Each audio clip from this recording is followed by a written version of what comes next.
Well, hello once again, all my vintage bike loving YouTubers, and thanks once more for tuning in to my classic dirt bike channel. Now, in this featured clip, we're going to take a look at some of the classic and interesting machines I came across on my travels through the motorcycle vintage paddocks during my walkabouts in 2019. Now, there are a nice array of bikes in this part 1 video, with of course more of these superb machines to follow in part 2.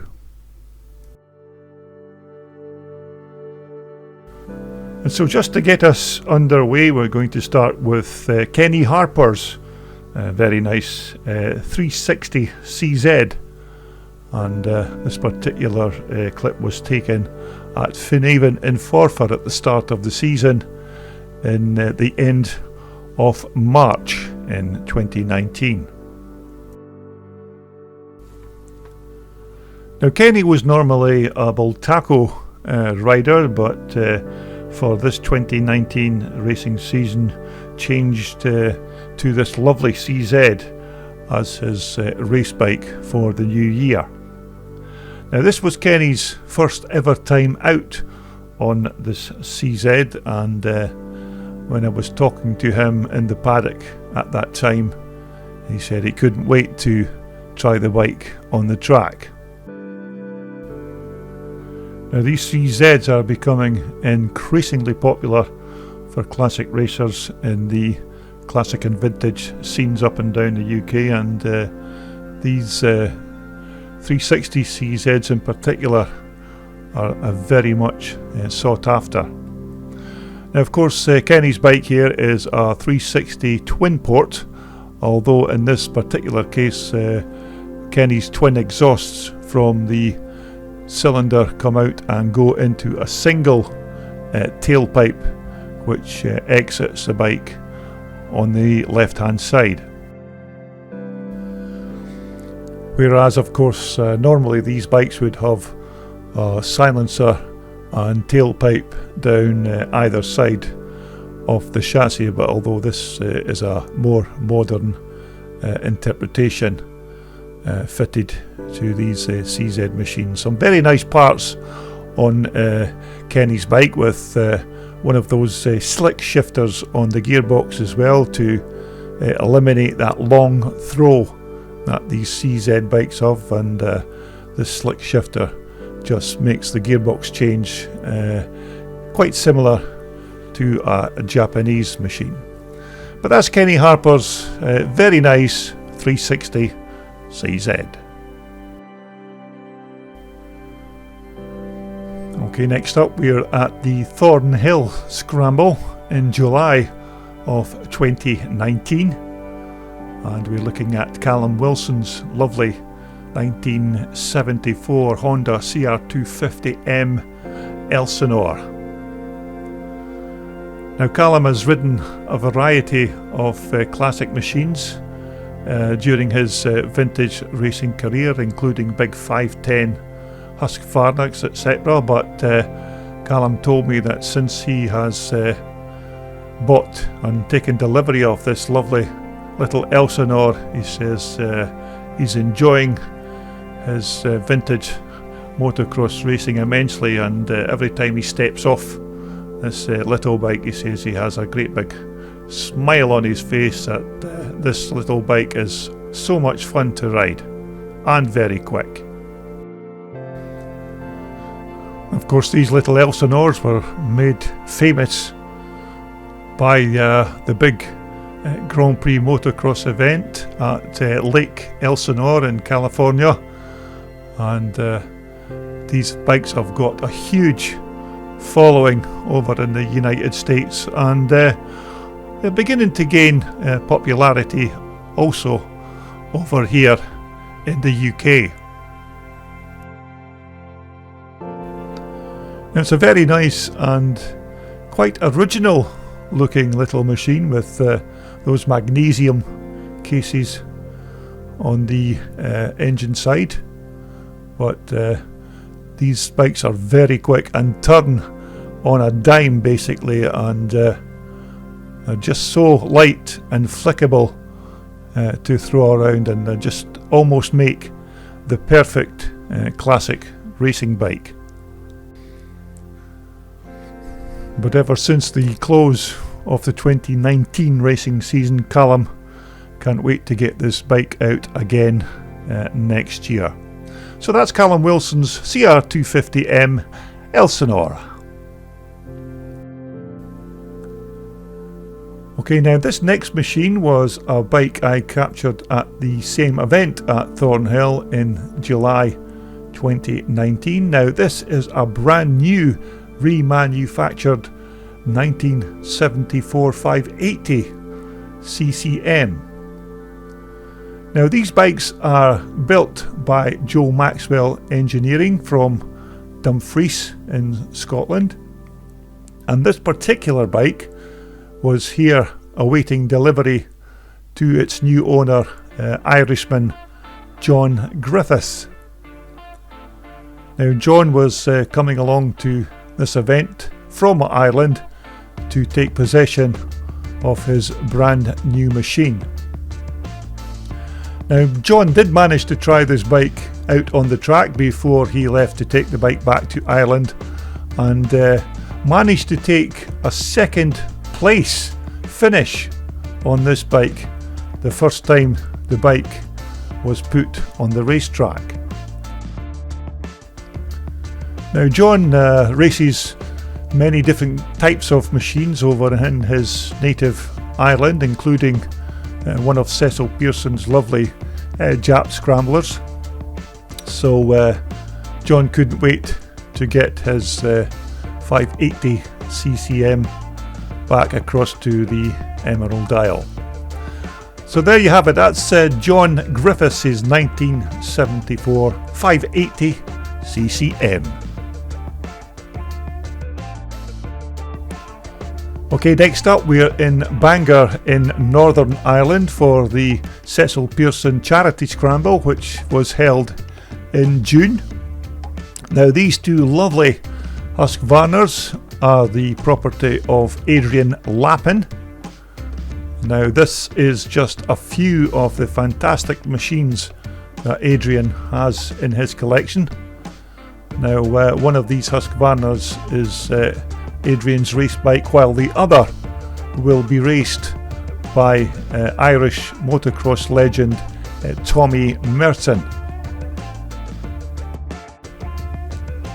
Now of course there is a video on my YouTube channel already of Tommy Merton racing one of these fantastic Husqvarnas at this 2019 charity scramble in Northern Ireland, and believe me, I've never seen an old twin shock Husqvarna move as fast as this bike did with Tommy Merton on board.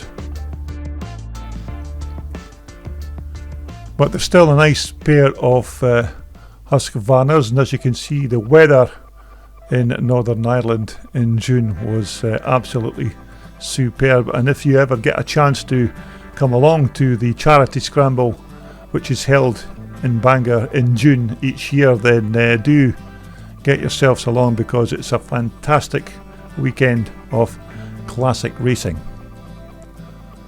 So there you have it, a nice pair of classic Husqvarnas that are the property of Adrian Lapin. Now we're staying at the same event in Bangor in Northern Ireland, and this lovely collection of old British Greaves belong to local man Craig Maku. Now Craig has a vast selection of these old Greaves Griffin scramblers, and I'm sure Craig has a couple of old Challengers as well, but it's good to see somebody taking the time and effort to try and keep these old British iconic Greaves racers on the racetracks. Now we see one of Craig's lovely Griffins in its lovely gold flake colour. If I can remember correctly, these were the original colours that these bikes came when they were put on the racetracks, but Craig absolutely loves his old Griffis racing bikes, although this bike has a modern style Maku carburettor on it, but very few of these old Griffis still sport their old original Amal concentric carburetors, but it's great to see these bikes still racing on the tracks. Now these Griffins, of course, were the replacement bike for the earlier Griffis Challenger bikes with that very fancy cantilever front suspension. And we can see an example of one of those here with one of Craig's old Griffis Challengers with that weird cantilever style front suspension. But it's still good to see these bikes still being used on the racetrack rather than being locked away in a dusty old workshop somewhere. But a very nice collection of old British bikes there. That's Craig Maku's lovely Griffis Griffins and Challenger.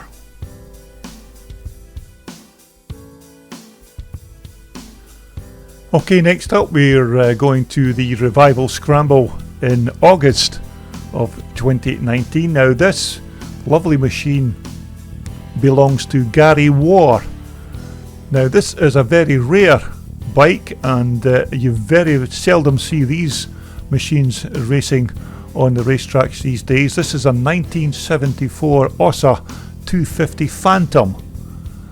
Now I have seen many of these bikes in pictures, but this Revival Scramble in August was one of the very first times that I had ever seen one in the flesh, so to speak. Now it was good also that Gary was getting this bike prepared to race at the Revival Scramble, and as I mentioned earlier, it's a bike you very seldom see even in a race paddock, let alone actually being prepared to race on a track. Now it's quite an original looking machine with original mudguards, tank and seat, etc., although the rear shocks of course are not the original, but apart from that it's a very original looking little machine. Now I was asking Gary about the availability of keeping the bike running with regards to spares, and he told me that spares are not a problem. You can buy these direct from Spain. So that's Gary Warr's lovely OSSA Phantom 250.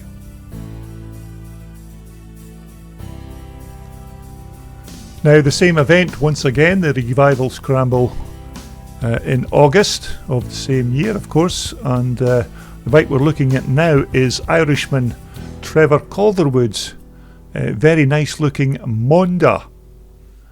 Now this is a hybrid, of course. It's a Maku frame with a different swing arm, of course, and the superb Honda 500cc air-cooled motor shoehorned into the frame.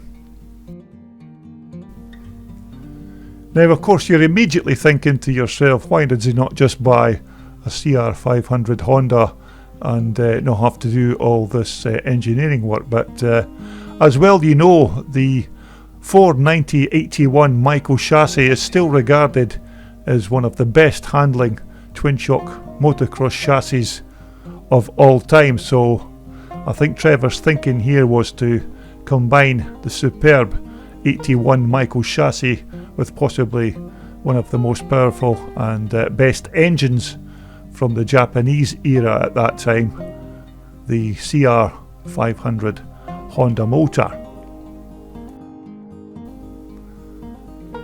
Now Trevor normally rides a CZ machine and has a very good collection of those Czechoslovakian machines in his collection, although he occasionally rides this Monda 500, and you don't need me to tell you how quick this bike would be on the track with that superb Honda motor and the Maku chassis.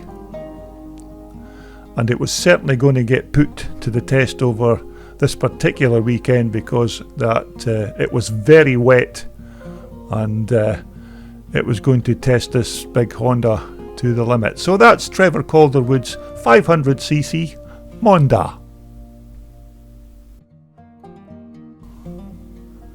Okay, next up, this is a bike that I spotted at the Cumberland Grand National in Penrith, which was held in June.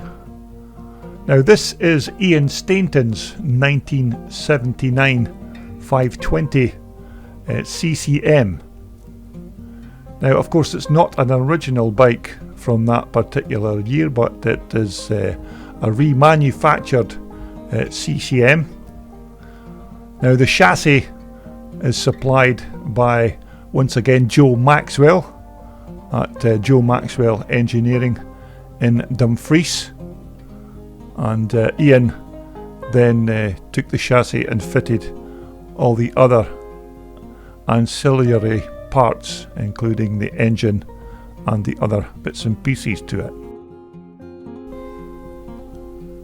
Now Ian built the engine with many of the bits and pieces he had lying around his workshop, and but this barrel on this particular bike he sourced from another rider who had it lying around his workshop for many years. Now the fuel tank, of course, these are replicas of the original 1979 CCM fuel tanks, and once these things are painted in this beautiful CCM gold colour, you don't half look the part on this particular bike. Now the rear shocks, of course, are very high quality Öhlins shocks.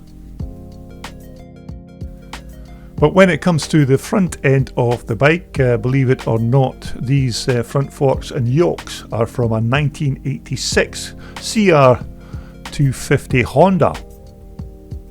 Now of course the plastics and side panels are all modern remanufactured CCM articles, so despite all that, it's a fantastic looking machine, and it goes as well as it looks. So that's Ian Stanton's 1979 520 CCM. Now we're staying at the Cumberland Grand National in June, and we're currently looking at Lee Johnston's lovely 1980 Can-Am 250.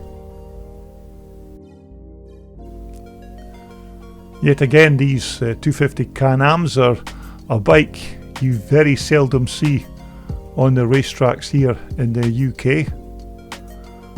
Alloy swing arm, of course, powered by that lovely Rotax motor. But of course these Can-Ams were built by the Bombardier company in Canada, although as mentioned there, still fitted with these well proven 250 Rotax engines. But Lee of course had two bikes with him for this weekend, with this beautiful Can-Am and lovely old KX250 Kawasaki.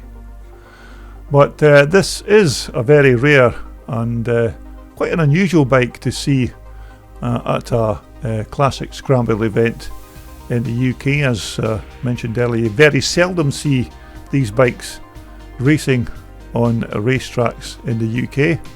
I mean, these engines were very reliable and very quick for a 250.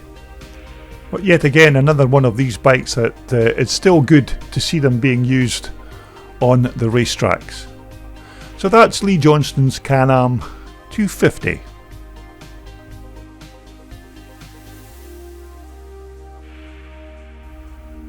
Okay, next up we are staying at the Cumberland Grand National in June, And we're going to take a look now at Nathan Jones's 400 Cross Husqvarna from 1969.